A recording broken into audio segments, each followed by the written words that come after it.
Hello दोस्तों, welcome to our green garden. तो मेरे गार्डनिंग मित्रों, कैसे हैं आप सब और कैसी चल रही है आपकी गार्डनिंग। आशा करती हूँ आप सभी स्वस्थ होंगे और गार्डनिंग भी एकदम मस्त चल रही होगी। तो हर बार की तरह इस बार भी वीडियो की शुरुआत गार्डन के खूबसूरत फूलों के साथ। आज का वीडियो है इन्हीं खूबसूरत और बंच में फूल देने वाले पोर्चुलका यानी कि 9 o'clock पर। इन्हें मॉस रोज भी कहा जाता है और सच में इसके जो फूल हैं वो किसी रोज से कम नहीं। बहुत ही खूबसूरत डिफरेंट कलर्स में ये मिल जाते हैं। बहुत आसानी से ग्रो होते हैं और काफ़ी सारे फूल देते हैं। इसे 9 o'clock भी कहते हैं क्योंकि ये सीधी जब धूप आती है इन पर तभी खिलते हैं, लगभग 9 बजे, और शाम के 4 बजे तक ये मुरझा जाते हैं। इसीलिए इन्हें ऑफिस टाइम फ्लावर भी कहते हैं। और देखिए कितने खूबसूरत फूल हैं इसमें। इसके बहुत सारे कलर्स होते हैं। मैंने सभी को एक साथ ही इस तरह से लगा दिया है। तो मैं एक वेस्ट बॉटल और घर में रखे पुराने डिब्बों का इस्तेमाल करके इन्हें वर्टिकल लगाने वाली हूँ। और देखिए ये छोटे-छोटे बर्तनों में भी आराम से चल जाते हैं। ये एक टूटा हुआ मग था जिसमें मैंने इस प्लांट्स को लगाया है और इसमें काफ़ी सारे इसकी फ्लावरिंग हो रही है। तो इन्हीं से मैं कुछ कटिंग्स ले लेती हूँ। बहुत छोटी-छोटी सी कटिंग्स भी इसकी आराम से चल जाती है। और ये वाला जो प्लांटर दिख रहा है ना, इसे मैंने टूटे हुए गमले में मिट्टी डालकर बनाया है। जो सीमेंट पॉट होते हैं अक्सर टूट जाया करते हैं, तो उसका हाफ हिस्सा मेरे पास पड़ा हुआ था। इसी में मिट्टी डालकर मैंने कुछ प्लांट्स यहाँ इस तरह से ग्रो किए हैं, तो इनसे भी मैं कुछ कटिंग्स ले लेती हूँ। इस वाली बास्केट में पर्सलेन के बहुत ही खूबसूरत फ्लावर्स लगे हुए हैं और इनमें काफ़ी अच्छी फ्लावरिंग हो रही है। देखिए पूरा जो टब है वो भर गया है। इसमें भी कुछ 9 o'clocks लगे हैं तो इनकी कटिंग यहाँ से भी ले लेती हूँ। अच्छा, कटिंग करने से ना ये और ज़्यादा ग्रो होते हैं। यानी कि जहाँ से आपने कट की है वहाँ से 2, 3 या 4 ब्रांच निकलेगी और ज़्यादा बर्ड्स बनेंगे जिससे कि खूब सारे फूल यहाँ पर ग्रो होंगे। तो इस जो प्लांटर को बनाने के लिए मैंने एक बॉटल का यूज़ किया है। जो वेस्ट बॉटल घर में होती है इन्हीं का इस्तेमाल करके एक प्लांटर बनाते हैं।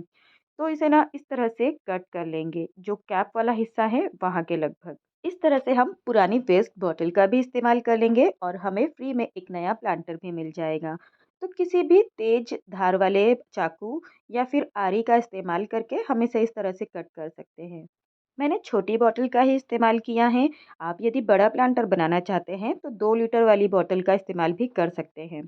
और ये देखिए बिल्कुल ये कट कर तैयार है। इसे चाहे तो प्लेन कर लें या नहीं भी करेंगे तब भी चलेगा, क्योंकि ये वाला हिस्सा मिट्टी में जाना है।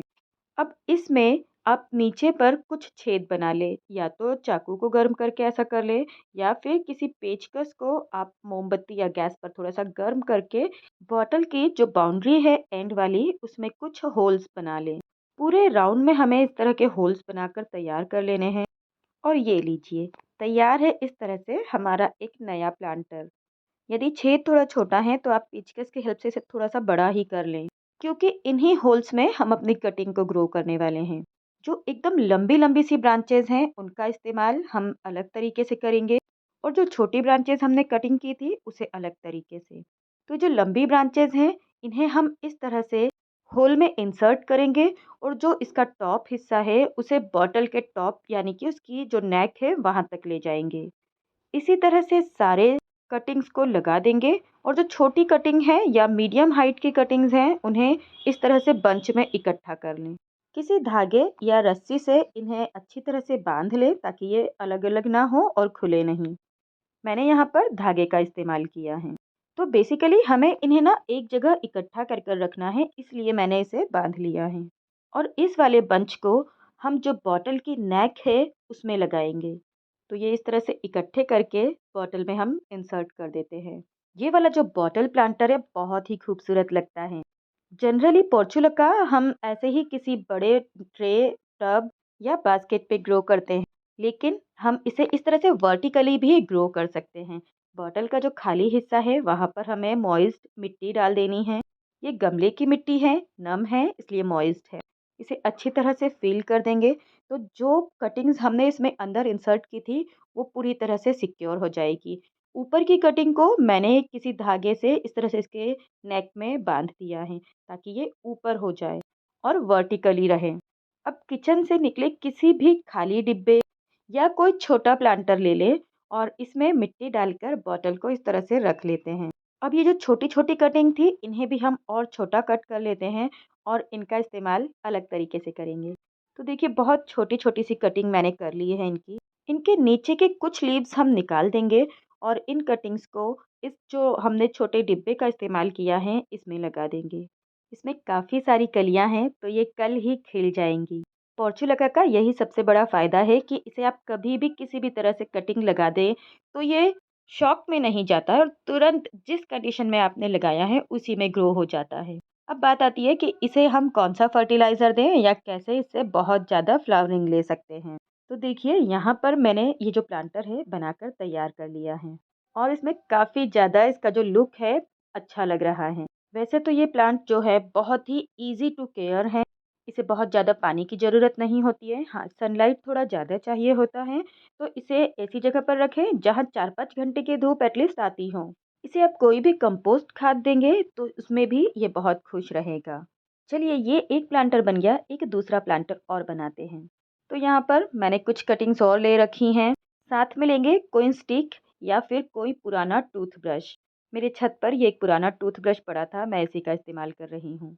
आपको पता है पुराने टूथब्रश का भी बहुत यूज़ होता है गार्डन में। किसी प्लांट को आपको सहारा देना हो तो आप इसका इस्तेमाल कर सकते हैं। किसी बीज को उगाने के लिए, किसी कटिंग को लगाने के लिए, मिट्टी में इंसर्ट करने के लिए आप टूथब्रश का इस्तेमाल कर सकते हैं।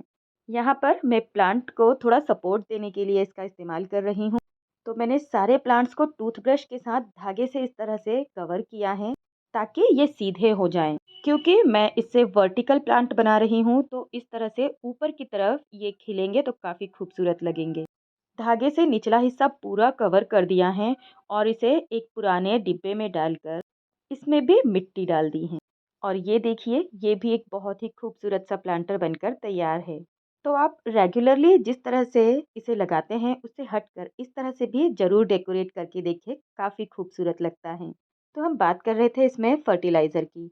इसे कोई भी कंपोस्ट खाद जैसे गोबर की कंपोस्ट खाद हो, किचन कंपोस्ट हो या फिर वर्मी कंपोस्ट हो, बहुत पसंद आती है। इसके अलावा इसे डीएपी देंगे तो इसमें फ्लावरिंग बहुत अच्छी होगी। डीएपी एक केमिकल फर्टिलाइज़र है लेकिन इसका इस्तेमाल कभी-कभी थोड़ा-सा हम कर सकते हैं।